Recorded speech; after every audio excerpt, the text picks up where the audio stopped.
Face à cette histoire entre le Mali et la Mauritanie et le ton qui monte, Nouakchott accuse une nouvelle fois le Mali d'exactions contre des civils mauritaniens à la frontière entre les deux pays. Au moins 5 victimes civiles, précise le communiqué officiel mauritanien. Serge Daniel, vous êtes notre correspondant régional.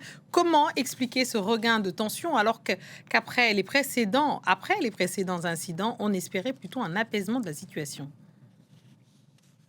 Alors, il faut savoir que entre le Mali et la Mauritanie ont une frontière commune qui s'étend sur plus de 2 000 kilomètres et c'est à la frontière qu'il y a des problèmes.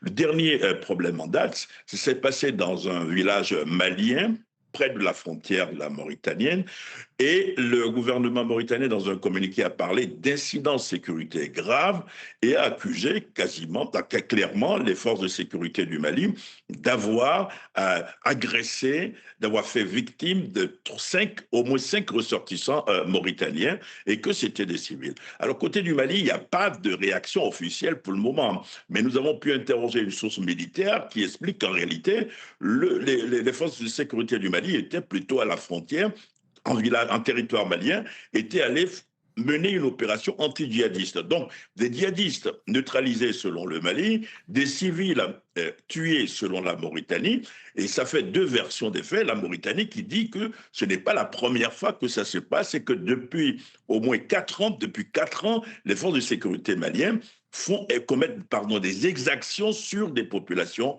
civiles mauritaniennes.